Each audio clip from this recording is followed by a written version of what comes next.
Alô gente, bem-vindos ao episódio número 55 do podcast Qualquer Dia é Muito Tempo. Eu tive que repetir esta introdução toda porque estou retardada da minha cabeça.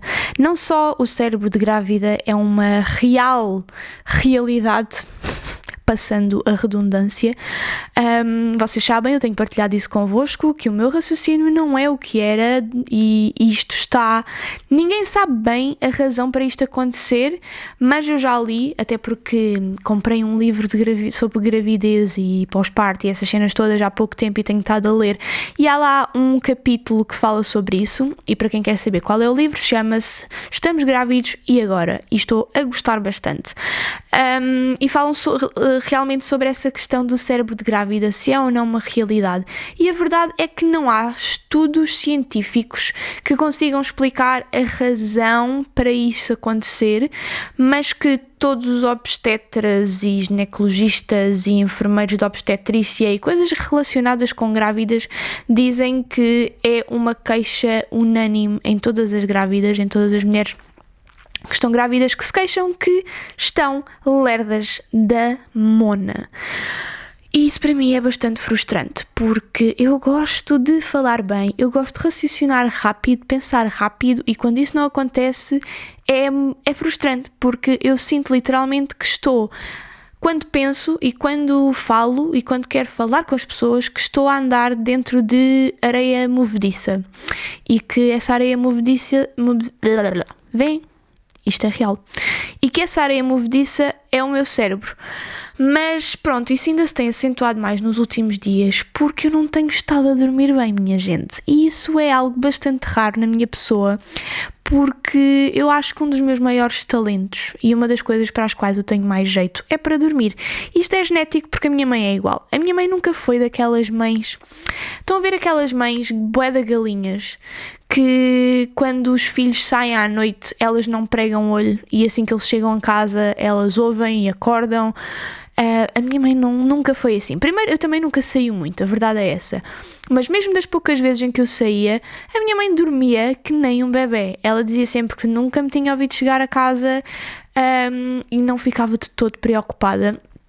Aliás, quando eu saí da casa dela e passei a morar com o Ricardo, eu sentia muito aquela necessidade de ligar, não digo todos os dias, mas se calhar dia sim, dia não, de 2 em 2 dias, para saber como é que ela estava, porque de certa forma sentia alguma culpa em tê-la deixado sozinha e ter ido viver a minha vida, o que é um pouco parvo, mas ao mesmo tempo compreensível, ainda para mais eu sempre tendo vivido com a minha mãe e não tendo um pai, não é? Então senti-me muito culpada nos primeiros tempos em que saí da casa da minha mãe e sentia de facto essa necessidade e não é obrigação, mas esse dever de me preocupar com ela, saber como é que ela estava e de lhe dizer que eu estava bem.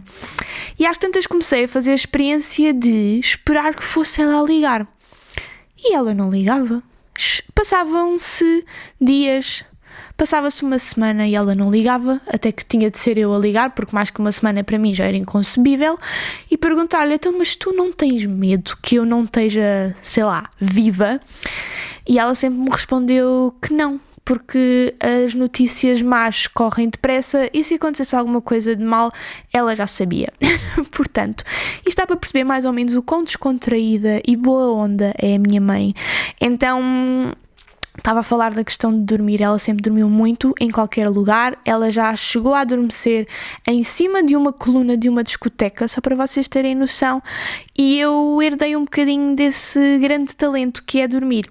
Mas, nos últimos tempos, isso não tem acontecido. Também não posso queixar, não tenho tido insónias nem nada que se pareça, simplesmente sinto que já há vários dias ou há várias semanas não consigo adormecer profundamente. Estão a ver quando vocês acordam e nem sabem onde é que estão, ou que parece que acabaram de se deitar e já são horas de acordar, não por terem dormido pouco tempo, mas por terem dormido tão profundamente que acordaram e já era de manhã. Estão a perceber? Pronto, isso não tem acontecido, porque eu acho que tem sido a junção de duas coisas. Primeiro, está-se a aproximar o final da minha gravidez e eu nem acredito que estou a dizer isto, porque eu sinto que descobri que estava grávida há um mês atrás e de repente estou com praticamente 8 meses de gestação e daqui a poucas semanas o Duarte está cá fora e eu vou ser tipo uma mãe verdadeira e vou ter um filho verdadeiro, e isso para mim ainda é um pouco irreal. Claro que eu sinto o Duarte a mexer-se na minha barriga, o que é incrível, by the way, mas estão a ver, eu não sei se é por não sei se é por eu ter tido uma gravidez super, super, super tranquila, pela qual eu agradeço todos os dias. Não sei se é isso que faz com que me pareça menos real, porque o facto é que eu me esqueço imensas vezes porque não tenho sintomas, não tenho grandes desconfortos, só agora, e era isto que eu queria explicar, só agora é que a barriga está a começar a pesar, e é muito por isso que eu não tenho conseguido dormir de forma tão confortável, porque sinto a necessidade de estar constantemente a mudar de posição, e ao mudar de posição, quer uma pessoa queira, quer não, acaba por despertar minimamente o suficiente para não se deixar cair no sono profundo. Então eu já acordo meio que, não acordo cansada, mas acordo mole e sem energia, o que para mim não é muito normal, porque eu sou uma pessoa bastante matinal, eu gosto de acordar cedo, eu gosto de manhãs, é quando eu sou mais produtiva, mais proativa, mais bem disposta, e não tenho acordado assim, o que me deixa um pouco chateada. E hoje foi um desses dias. Não posso dizer que tenha dormido mal, mas também não posso dizer que tenha dormido bem. Então acordei, o meu plano inicial hoje era gravar este podcast mais 2 vídeos. Isso já não vai acontecer porque não estou com pachorra para me despachar, para me pentear. Estou com um aspecto terrível neste momento, e por isso eu agradeço muito o feedback que vocês deram no último episódio, de me apoiarem em voltar a fazer este podcast sem imagem. Obviamente houve pessoas que não gostaram da ideia, que não concordaram, que me imploraram, acredito eu, de joelhos, para eu voltar a fazer com imagem, mas não vai acontecer. Primeiro porque não me dá jeito, dá muito mais trabalho fazer com imagem, e depois porque eu não vos consigo explicar quanto mais prazer eu sinto em gravar isto assim, sem ter essa preocupação e essa pressão da imagem, da câmara olhar para mim, assim é muito mais fixe. E é isto que é um podcast, não é? Eu acho que é isso que as pessoas têm que se habituar, e se não gostarem está tudo bem, não têm que gostar, mas se não gostam de ouvir um podcast e não ter a imagem para olhar, então não gostam de ouvir podcasts, gostam de ver vídeos, e talvez o podcast não seja o tipo de conteúdo adequado para esse tipo de pessoas, o que está totalmente tranquilo. Eu não vou deixar de fazer vídeos, este é simplesmente mais um projeto aqui do meu canal e da minha vida, e quem não gostar, pronto, não ouve, e está-se bem, amigos como dantes. Mas pronto, isto tudo para... comecei isto tudo... Ai, da grande volta, desculpem. O meu cérebro está ridículo. Mas pronto, sobre o que é que eu quero falar hoje? Eu acho que quero comentar um tema que teve assim um bocadinho na berra. Acredito que se calhar muita gente tenha acabado por não ver nada sobre o assunto. Talvez seja uma coisa assim mais de nicho para quem é amante de animais e do ambiente e coisas assim do género, mas sendo vocês meus seguidores, acredito que tenhamos, pelo menos a maioria de vocês, que tenham essa questão em comum comigo. E basicamente, para contextualizar, para quem não sabe, a Dinamarca decidiu assassinar milhões e milhões e milhões de visões ou de martas, que são uns bichinhos, para quem não sabe, que parecem tipo um híbrido entre um gato e um rato, tipo furões, parecem furões, são muito parecidos a furões. E pronto, eu não gosto nada do nome visões, porque sinto-me a Lili Canessas e sinto que tenho de repente uma quinta em Sintra e que uso peles e tenho botox na cara. Portanto eu vou utilizar a palavra martas, se bem que também não adoro essa palavra, por mais que seja o nome dos bichos, né, coitados, porque é um nome próprio aqui em Portugal, então de repente parece que a Dinamarca decidiu assassinar pessoas, o que seria ainda mais preocupante.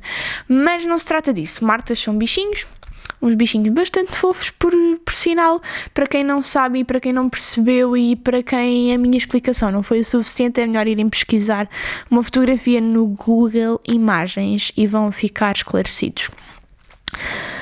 Pronto, simplificando, a Dinamarca, por acaso era uma coisa que eu não sabia, porque eu achava que a Dinamarca era um país com algum nível, mas segundo consta é o maior produtor de pele de marta do mundo inteiro, que exporta maioritariamente para a China e para Hong Kong, mas não deixa de ser lá que essa indústria funciona e dá lucros. E basicamente todos os anos cerca de 50 milhões de martas são mortas para lhes arrancarem o pelo e fazerem casacos e cascóis e mantas e coisas que já não são precisas serem feitas a partir do assassinato de seres que não fizeram nada de mal.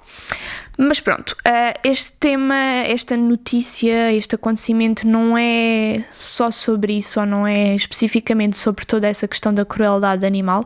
De certa forma é, mas pronto. Mas a questão é, porquê é que eles estão a matar esses bichos agora de repente? Porque perceberam que esses bichos estavam a ser infectados com o coronavírus, o nosso querido amigo de 2020, e que o vírus estava a sofrer uma mutação bastante complicada, que fazia, aliás, que está a comprometer a possível eficácia de uma vacina para nos curar a todos e voltarmos à vida que tínhamos antes e que toda a gente quer de volta. Ou seja, decidiram matar esses animais todos para não correr o risco de haver essa mutação, de não passar para os humanos e estragar esta cena toda que já está estragada, mas que ainda seria pior. E depois fica aquela questão que é, ok, isto não aconteceria. A primeira questão é, será que haveria outra forma de resolver este assunto? Porque nós gostamos sempre de pensar que sim, não é? Ninguém quer, ou pelo menos a maioria das pessoas, boas nesta vida, não gosta da ideia de se eutanasiar milhões de animais para nada. Tipo, o facto de matarem para pele já é mau, mas agora matarem para os enterrar logo a seguir, para não terem qualquer tipo de utilidade, pronto, ainda nos parece assim um bocadinho pior. Mas ao mesmo tempo, é bem complicado, porque ao mesmo tempo de deixá-las vivas e correr esse risco enorme de comprometer a nossa única esperança neste momento de resolver este assunto, que é uma vacina que nos cure e que previna a propagação deste vírus e que as pessoas deixem de morrer e já não precisemos de andar com máscaras e ter medo de abraçar pessoas, pronto, também é compreensível, ponto e vírgula, muitas aspas e reticências.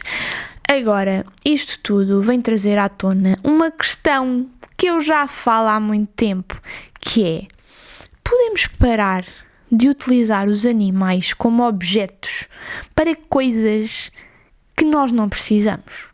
É porque já está mais que visto que isto não está a resultar bem. Praticamente todas estas últimas epidemias e pandemias que houve no mundo nos últimos anos e nos últimos séculos, para quem não sabe, tiveram origem na exploração animal. É verdade, amigos. O coronavírus, para quem não sabe, veio dos morcegos, porque as pessoas decidiram comer morcegos e esses morcegos, já não me lembro bem, mas tipo, cruzou-se com um porco e depois o vírus mutou-se e veio para as pessoas. É uma cena qualquer marada assim que agora não me lembro bem e também não me apetece pesquisar, peço imensa desculpa. Por exemplo, qual foi a outra? Acho que a SIDA teve qualquer coisa a ver com alguém a fazer sexo com macacos, tipo, what the fuck. Mas todas as grandes... Tipo, a gripe suína teve origem nas indústrias de porcos que são fabricados, entre aspas, e mortos para as pessoas comerem em grande escala, que não têm qualquer tipo de cuidados de higiene e de saúde. A gripe das aves igual, só que com frangos e aves e galinhas. Portanto, A exploração extrema de animais para nosso proveito está a dar cabo da nossa vida. Ainda ninguém entendeu isso. Não só a nível climático, não só a nível de saúde, no que toca a tipo, comer carne não é bom, pelo menos não nas quantidades que a maioria da população faz hoje em dia, como pela extrema quantidade de animais que as pessoas consomem agora e que acham que necessitam. As empresas fabricantes desses animais não têm como, ou não querem, porque os animais ainda são vistos como seres menores e menos importantes que nós, preocupar-se em dar-lhes as condições que eles mereceriam. Até porque se isso acontecesse, se calhar em vez de vocês pagarem 4 euros por 1 quilo de carne de porco, pagavam 40, percebem? Então, obviamente, esse tipo de coisas é deixada para trás porque não são importantes, porque lá está, estão a criar um bicho que daqui a poucas semanas vai ser assassinado para ir para a frigideira de alguém.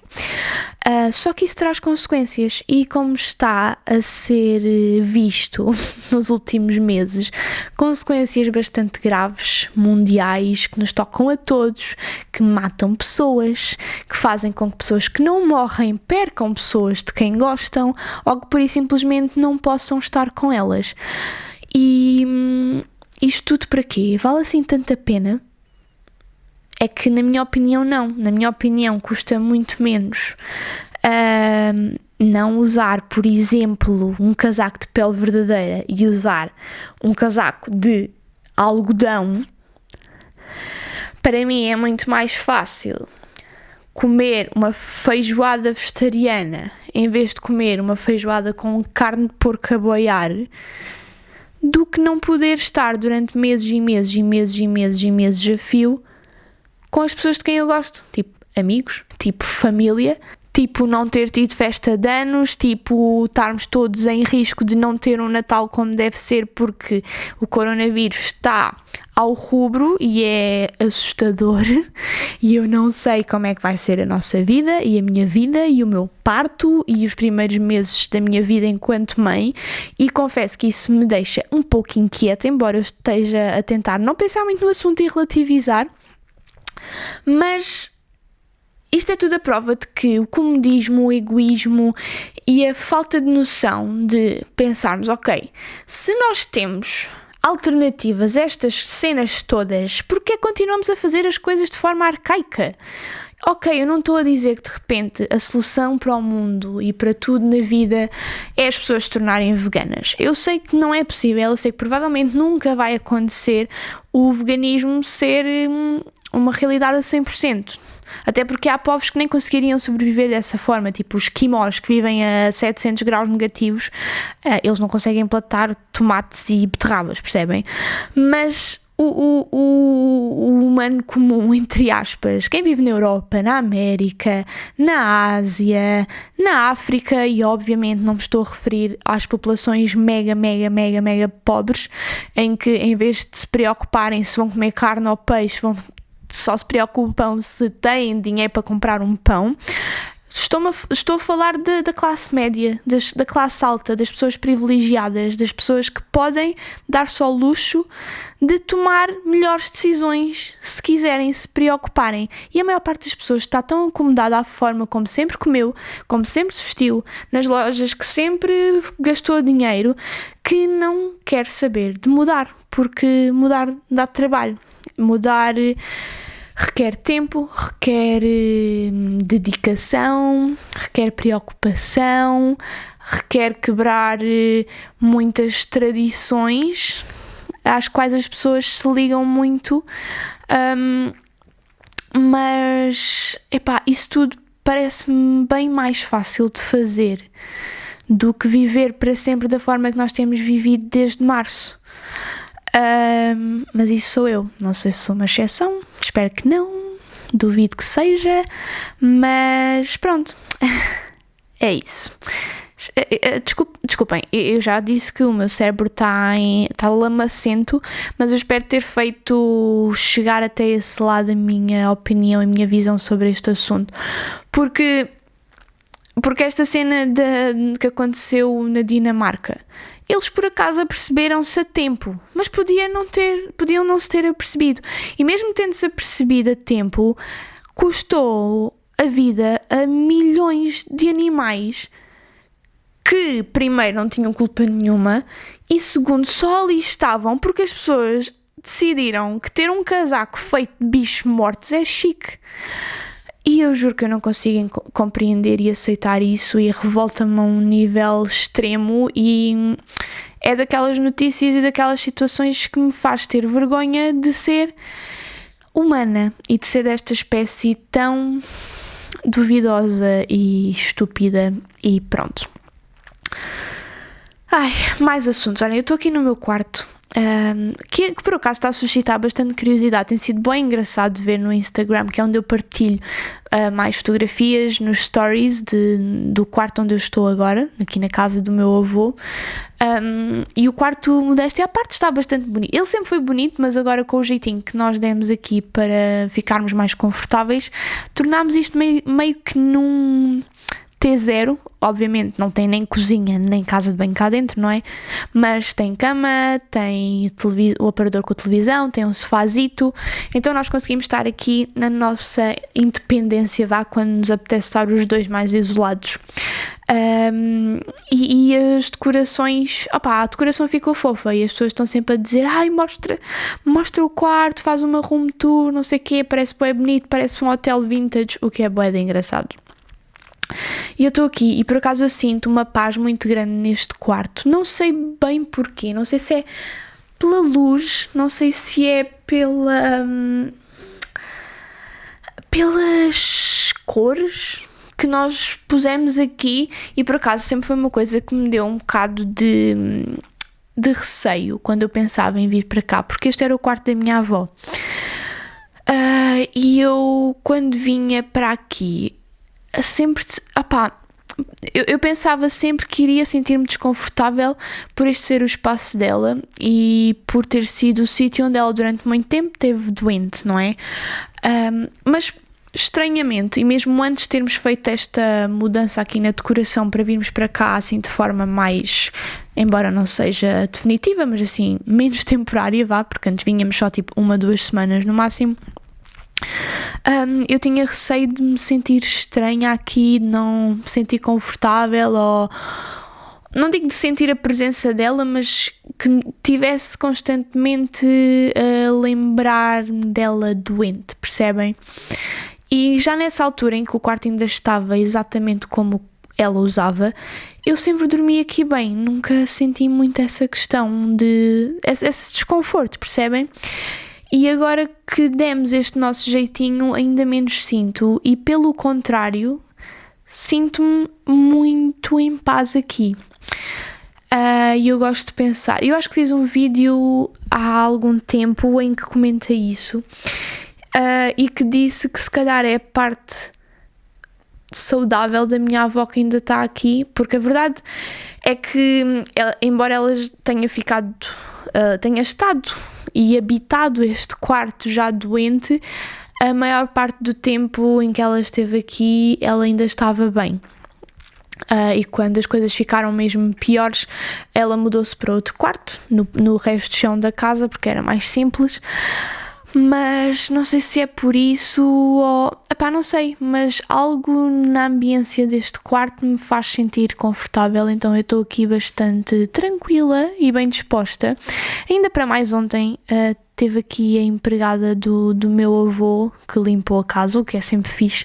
E eu não sei se vocês são como eu ou se conseguem identificar de alguma forma, mas eu não sei existir quando há uma senhora ou um senhor a limpar a casa à minha volta, porque eu fico sempre...